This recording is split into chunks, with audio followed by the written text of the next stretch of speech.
Welcome to Toot Your Own Horn, Music Matters. Today I'm here with the one and only Marguerite Levin. Hello.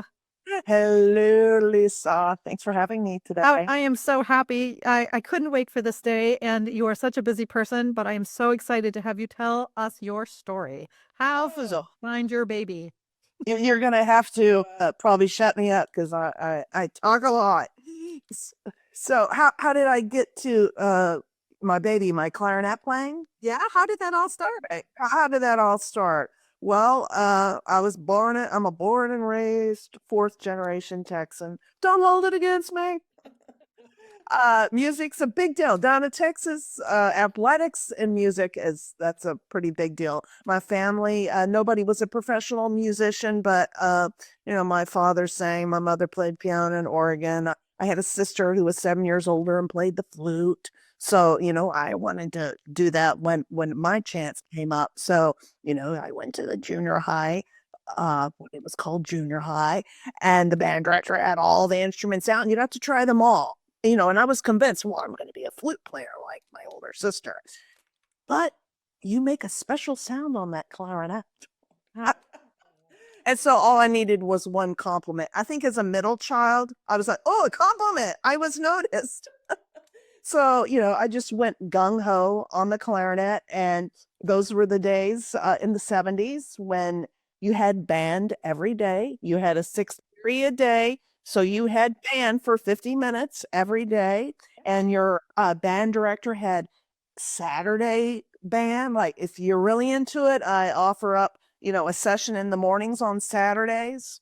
So, by the, and also we started later, did not start till that was the seventh grade. So here I am already a 12-year-old with, almost teenager.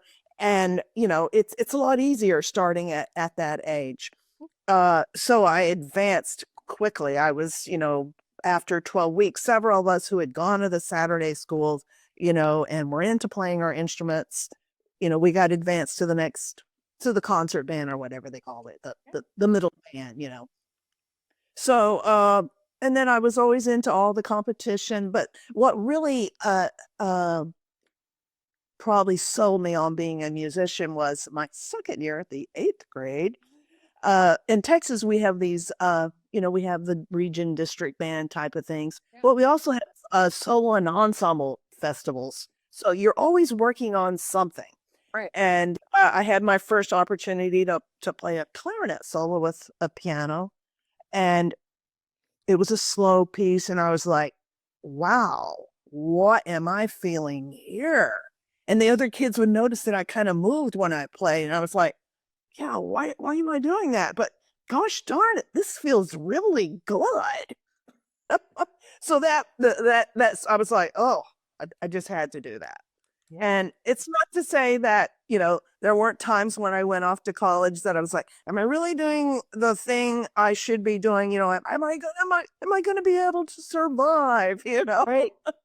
financially survive? Because here I was coming from my parents had divorced when I was very young. So I was basically raised by a single mom who was a classroom school teacher. So, I was very aware of the budget and how tight things were. I mean, I could make one clarinet read last many months because, there just wasn't an endless supply of dollars to get a new box of reeds. Right. Uh, so, but I was always worried that there might come a day if I don't pursue this, I might hear something on the radio or I might go to an orchestra concert and I would just, be petrified that I had not pursued this. And I would be like, oh, what a loss. So so in some way I sort of scared into it as well. I was afraid not to be a musician. Oh, fear of missing out. Yeah, I guess so. But it was mostly those feelings. I was so just like, being surrounded by it, by the notes and the colors and all the instruments. I think the first orchestra I heard was 1976. So I've only played clarinet a year. And that was, if you recall, it was the year of the bicentennial. So all across the United States, there are our many events happening and celebrations. And we were just down in downtown Fort Worth at a celebration of the bicentennial, and there was the Fort Worth Youth Orchestra, and they were performing that arrangement that everybody plays of the Sound of Music, all the tunes from Sound of Music, and that was like my first opportunity to hear a live orchestra, and I was just like, oh my God, how do I get to do that? It is have that effect once you've played an instrument for even a minute. Yes. Yes. It's so darn magical. It's so darn. You're surrounded by sound. It's amazing. Yeah. To this day, you know, with certain pieces. Oh, I know. Oh, it was last summer. I had never done one of those where they show an entire film. This was one of the Star Wars. It was The Empire Strikes Back. I got hired to play with Cape Symphony. And, you know, it was the whole movie. And I had never done that where they're showing the movie and you're playing the entire track with all the action and the voices and everything. They just, you know, take out the orchestra. And I'm sitting in that orchestra, you know, and I'm just like, my God, yeah, that's why I did this. You know, and you don't have a moment like that every week. I'm sure people who are sitting full time in an orchestra, you know, I wonder how often they feel that. But that's one thing about being a freelancer. You don't always have it. And when it happens, you're just like, oh my God, this is why I did that. Right. But I've noticed, and I know we're going to talk about this, you know, I've got my scientist husband playing clarinet, and he's playing in a community band out here on we call this the South Shore before you hit Cape Cod, the Rusty Skippers. He's graduated to playing second clarinet parts, but he just loves it. He goes up, he's got his office above mine, and, you know, he turns on a recording. He gets his band music for the summer season, and he finds a YouTube recording, you know, pulls it down to 25% of the speed or something, you know, and practices along. And he loves to talk about that. I mean, it's just a blast for him. Mhm.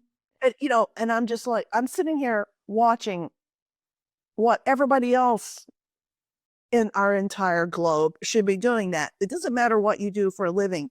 You need to do something in the arts for your soul, for your spirit, for whatever you believe in, whatever makes you feel good, the way I felt good when I played something slow.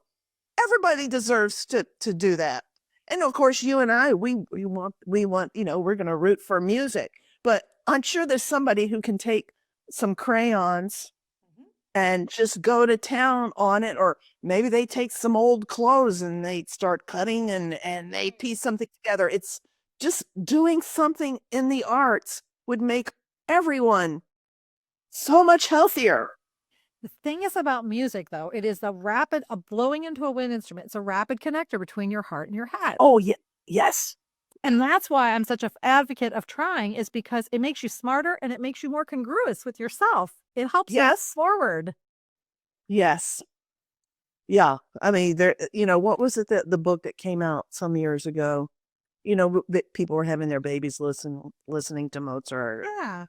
Yeah. I mean, but we both, you know, without saying, we know plenty of cultures out there who understand this connection, and, you know, they are doing it, and their students are monopolizing a lot of the youth ensembles in the Boston area because they realize the importance of having their child in music. The discipline, the organization, the love. The thing I'm talking about, even though they're going to go off to Harvard or MIT and they're going to do, you know, biochemical engineering, whatever, they still know that this is a vital part of life. Well, that's what I think is fascinating about so many people I've talked to now, is that it's like 8th grade, that these major decisions for life get made because of that feeling, that connection that gives you. Now, that doesn't mean you can't get that feeling as an adult, because your husband clearly has that feeling. He is doing it. So we moved to, you know, Plymouth. I guess it'll be 3 years this summer. So we're about 45 miles from Boston. We wanted a house that, you know, a brand new house that we could afford and not pay Boston prices. So that's why we're out here. And it's not a 55 plus community, but it sort of feels that way. People are out and about and very active, and the people are still working. but they're out and about and they want to do things. And so, I decided I'm going to start a music club, and I'm just going to see if, I don't care what you play, sing, the kazoo, whatever. So, I put it out there and I said, I go to my little 2 street, 120 houses. Who's interested in having a club? Because they're into the book clubs and all, and their golf, they're all into the golf thing. And I go, what about a music club? I go, I'm interested in hosting a music club, and we're going to call it Music Mondays, because Monday's kind of like a good date for musicians to not be out and about. They're at home. Right. And so at our first meeting, so I got numerous emails. Oh, I'm scared. I'm scared. I go, well, let's just come to the first one. I go, nobody's a professional. Obviously I am, but I might decide to play some piano, and that's kind of scary for me. Right. So at this first, meeting, I have a couple that, they both play guitar, they sing, they write their own songs, but they're not, he's a retired surgeon. Yeah. And she's a professional analyst of I don't know what title she is. So they come. I've got several ladies who are playing piano. Now they are interested in playing again. Like they haven't played for 25 or 30 years, but they know how much fun it used to be for them to do this. And this is like a totally non-judgmental, safe place to play. So we had this little Monday club. We had somebody come in and do a little Irish fiddle. And then one guy who's really like a cameraman, a retired cameraman from some news station in Boston. He's like one of these guys you can pick up a guitar and say, hey, Jimmy, can you do the Beatles Imagine or whatever, and he'll just like, what can we say? And then he just starts doing it. Oh, wow. Yeah. And so real talent. He was showing, we had all taken our turn, to play a little ditty and everything. We even had an Irish fiddle player. Oh, how fun. And Jimmy starts playing, I can't remember who, Neil Young's Harvest, is it called Harvest Gold or Harvest something? If you heard it, you would know it. And I said, Jimmy, what key do you think you're in there?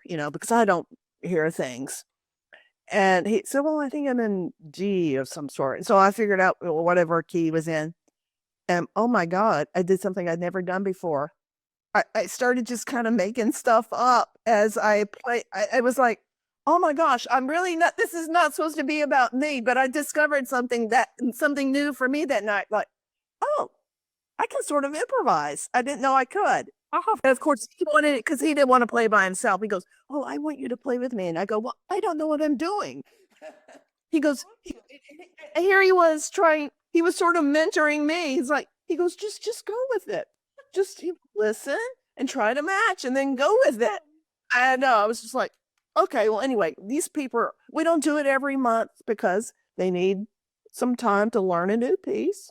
Right. We have another one coming up at the end of the month. But I just feel like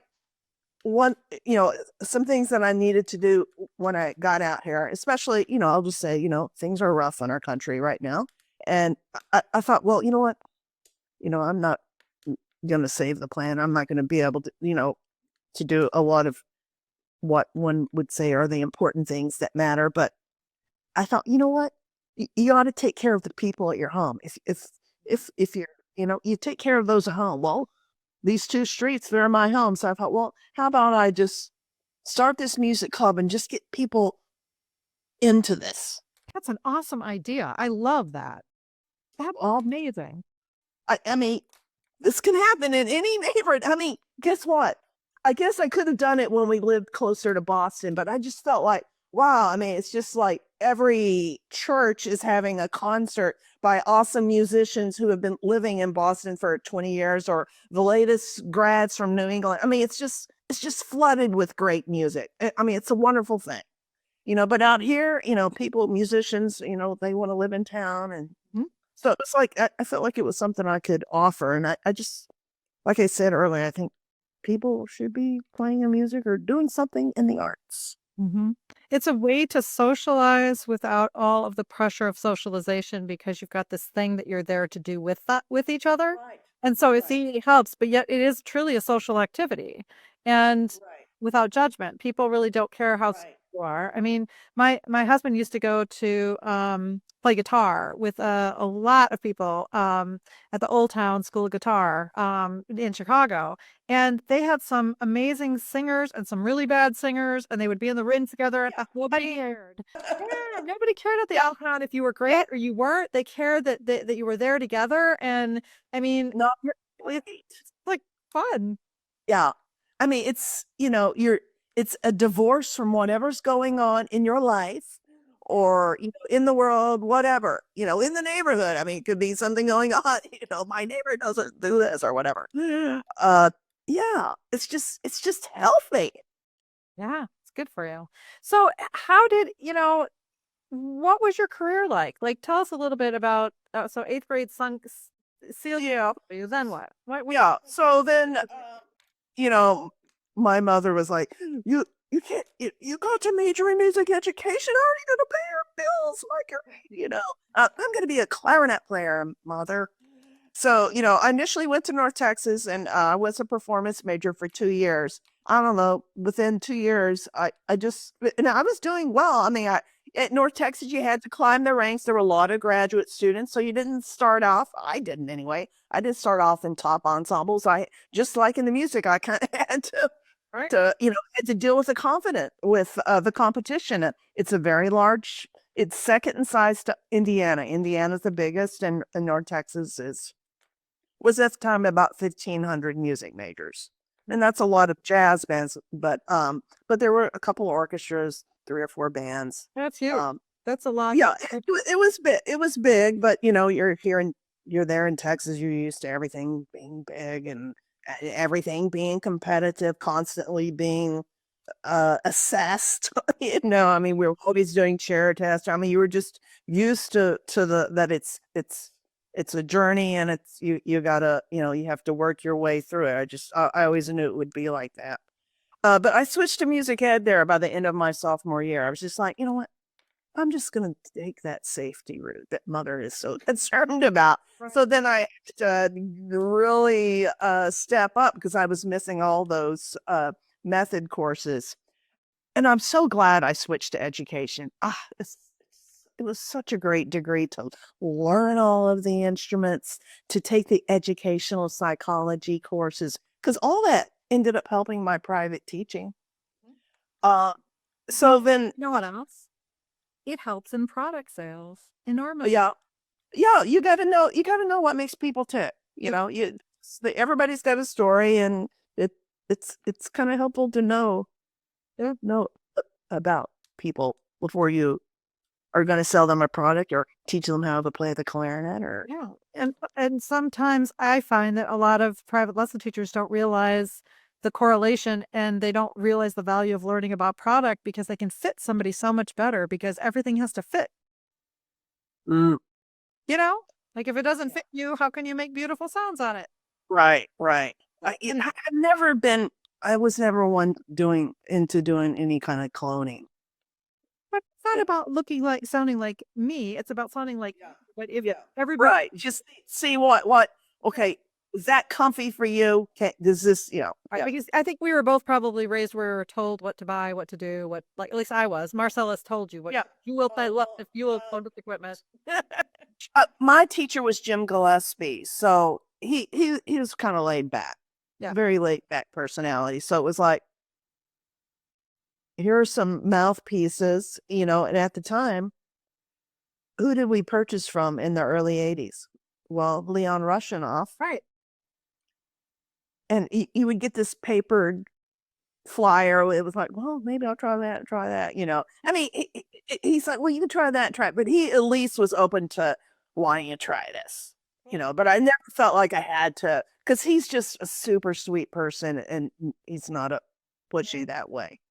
Um, but I look insert now how exciting it was to find out a new place to buy your reeds from in the early 80s. Hmm. And that was from this girl named Lisa. Yes. I was buying reeds from this Lisa person in Chicago. I was just like, wow. I go, and I don't, yeah, she seems really young. Oh, gosh, how is she doing this? Wow, that's so impressive. She started her own business. I was just like flabbergasted by that. So, Internet, no Google. oh, no, we just did these things. I mean, Direct mail. do you remember? I know I sound so scattered because I just moved from one thing to the next, but No. do you remember? I mean, because it sounds like such old lady stuff. Lisa, I did not have a stereo system. I had to actually, in college, I had what we called a boom box that recorded. And that was my only source of music. And it was really cool because when you played on student recitals, you could take it with you and your friends would record you. It was this big boom box. But if I wanted to listen to something, I mean, it was great effort because you had to take yourself down to the school, to the university library, get yourself up to the music floor, look in the card catalog, go, and then they would actually give you the record album and you would go sit at a table with headphones.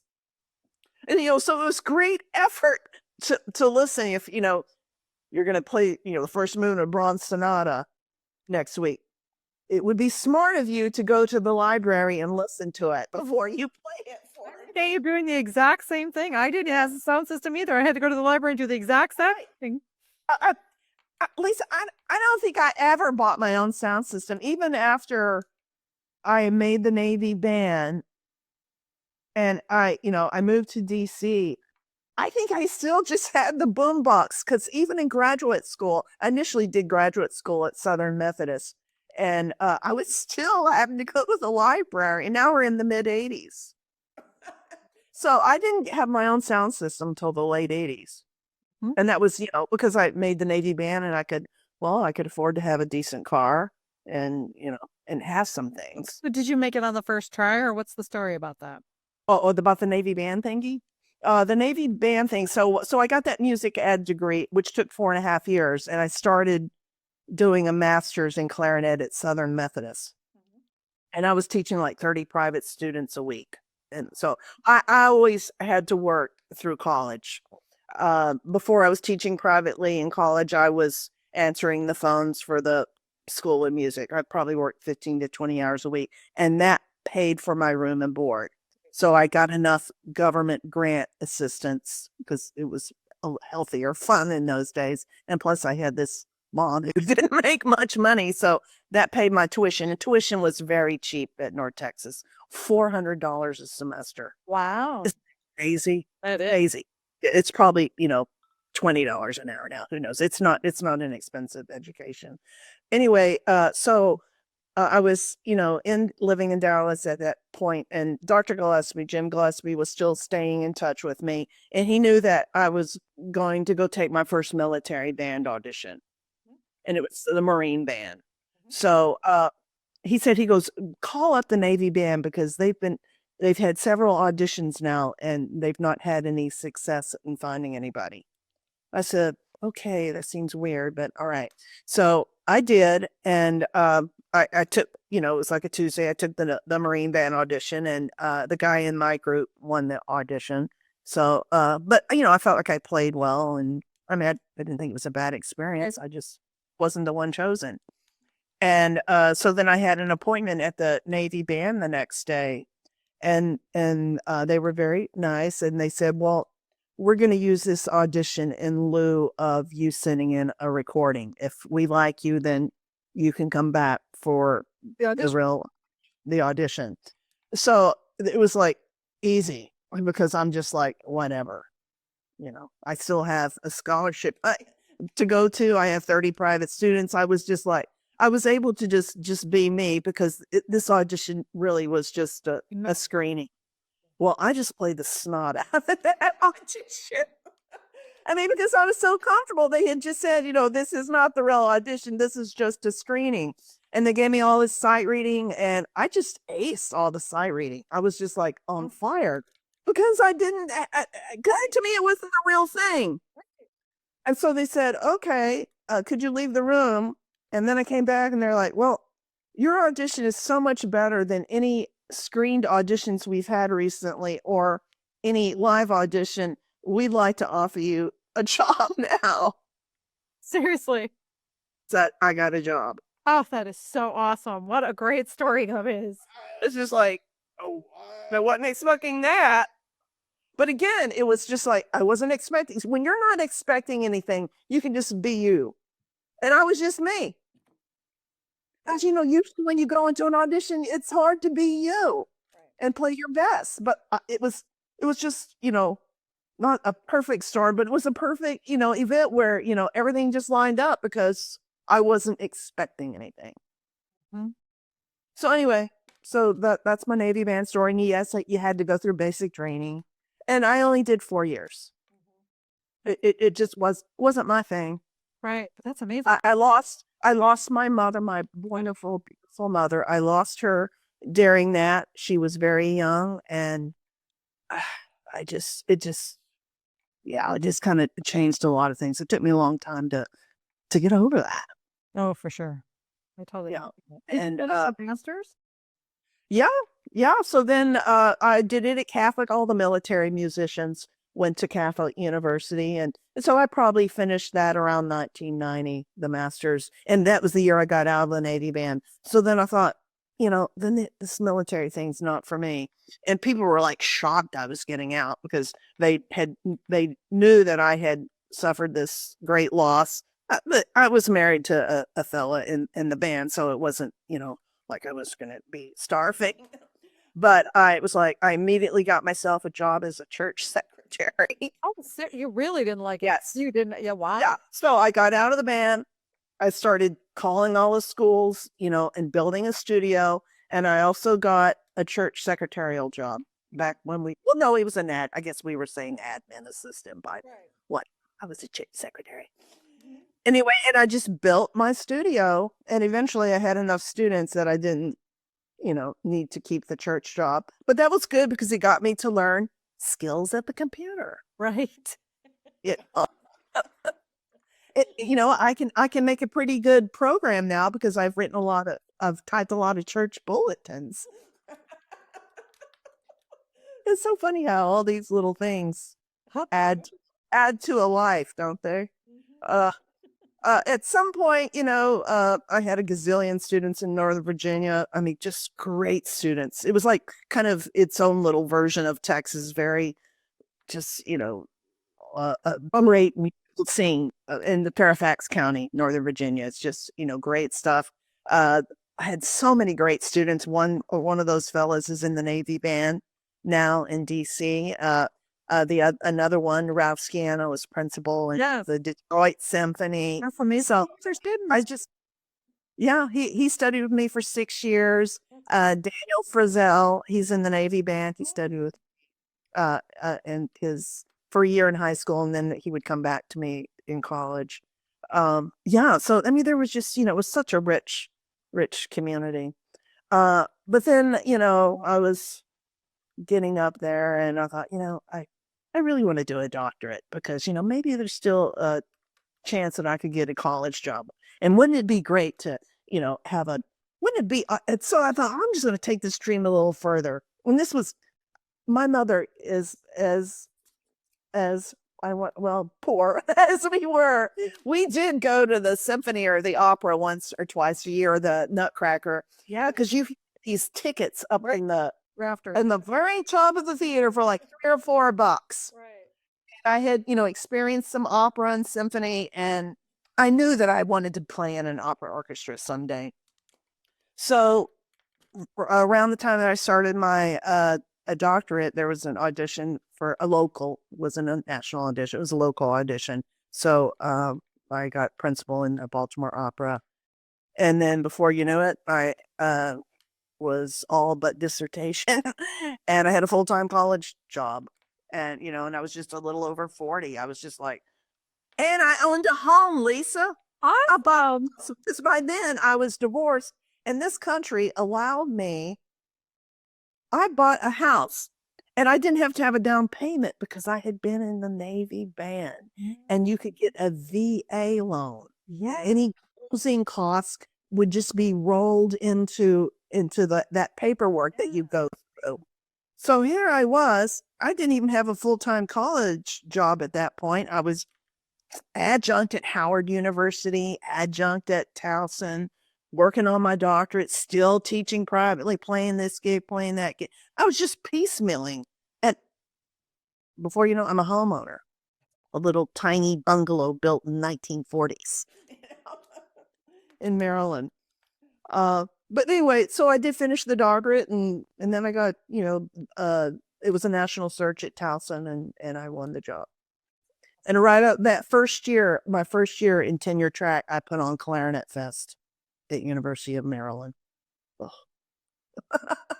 It was a lot, but you know, How long were you there? Or are you still there? I forget. yeah, no, no. I left in 2011 because Okay.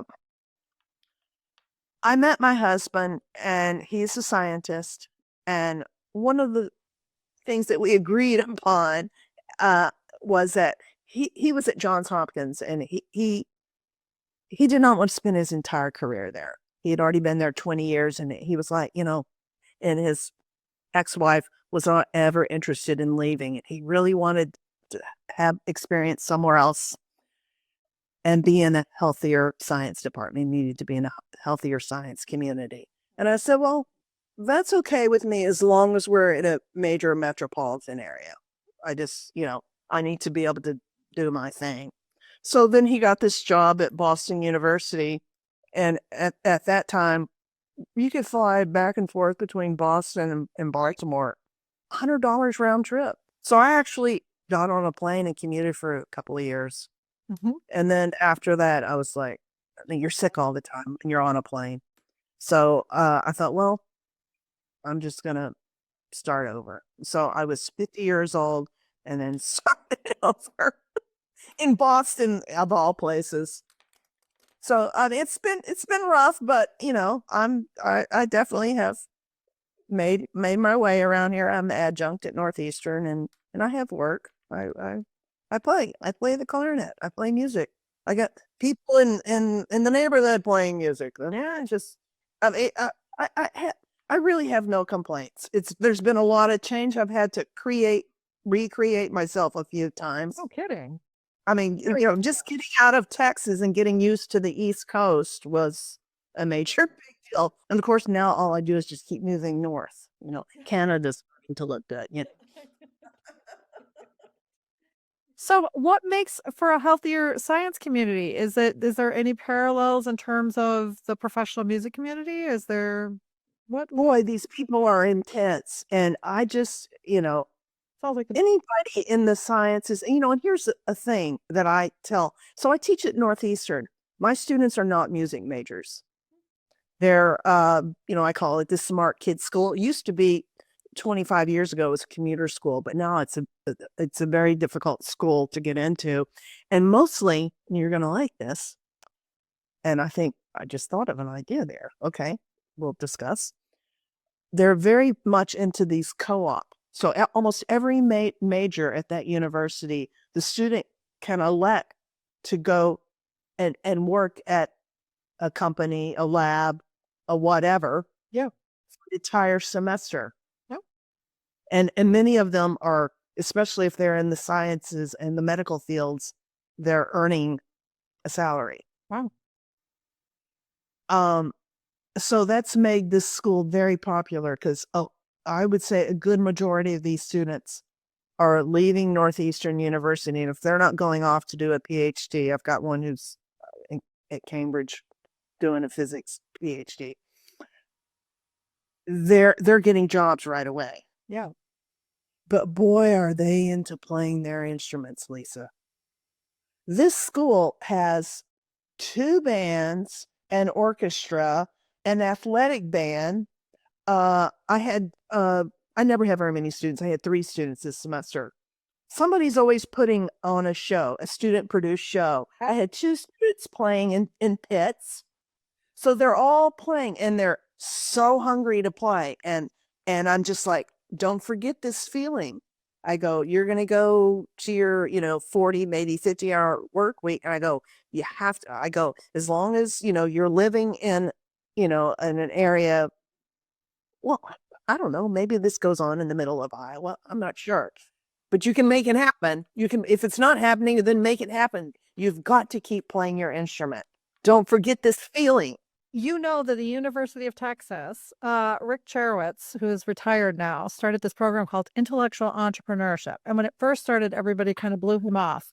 And he worked and worked and worked and worked at it because it's a shadowing program. Essentially, it helps you as a undergraduate, graduate, advancing student understand where you're going by shadowing people who are already successful in those career paths. It oftentimes does what you suggest, which is that they're Right. able to work and be paid. It's not just like a fluffy internship. It's actually something that they evolve into for payment.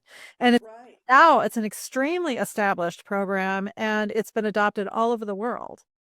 Uh-huh. Well, And music needs that. Music yes. is about those kinds of things. The music majors that we do have at Northeastern are music management and music technology. Mhm.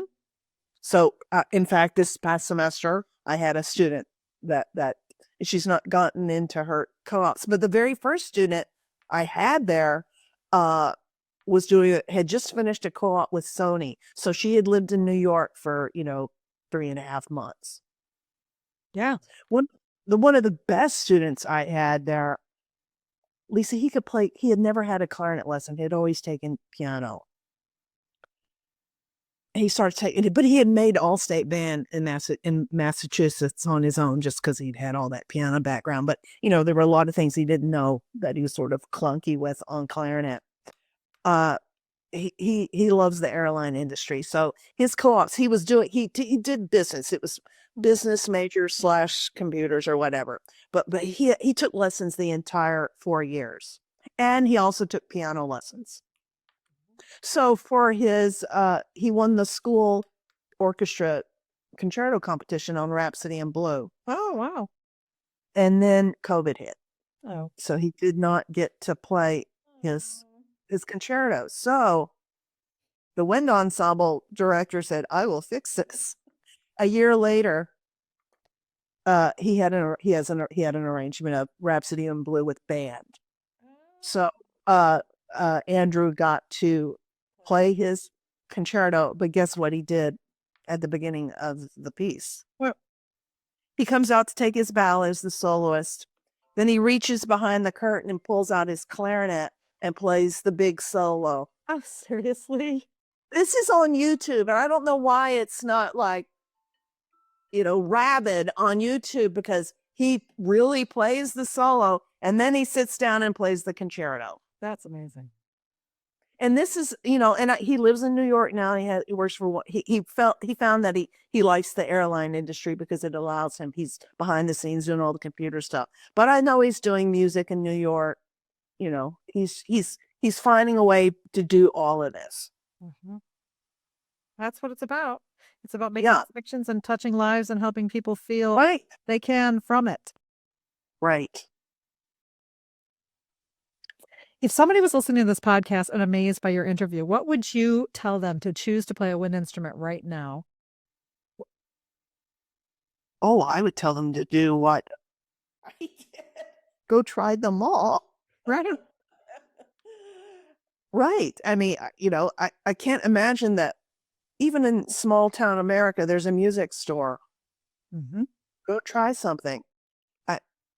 There's this lady here in the neighborhood, she only just, this lady, I'm sure, is in her 60s, maybe she's 70. I don't know. She was, had never played, and she's like, I want to play the violin, but I want it to be I want Irish fiddling. So she found somebody right here in Plymouth, a violinist who's willing to teach, a style that she does not play. But this gal got up and played a little tune, a little jig, I mean, how wonderful.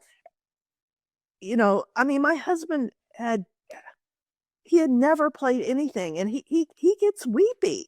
And I'm just like, he'll hear a big piece of music, that, I don't know what it was, something. Anyway, and he's hooked on to the feelings. I don't know. Maybe we're just old people. I don't think so. Because I was feeling this way. I felt this way at the age of 13. So, There's something about blowing into an instrument that instead of your voice comes out beautiful sounds, or maybe not so beautiful sounds, but it feels like an extension of you. It feels like right. something that you are surprised by, but at the same time have control over. And so it ignites you to try to keep working at it because it's really interesting to see how it evolves and how you are able to communicate through it. Right. I mean, the physical act of doing it. I mean, you're making it happen. Your breath is making it happen. Okay, so I would encourage anybody listening to this podcast who's an educated musician. You've got the degree, maybe you've got 2 degrees, maybe you've got 3 degrees. Think outside the box. There is a world of people out here who need you. Mhm.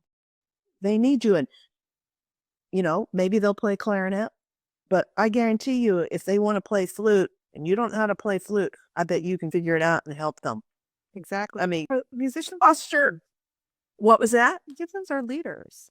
Yeah. Yeah. I mean, make music happen in your community. Take care of the people at home. It starts in your neighborhood.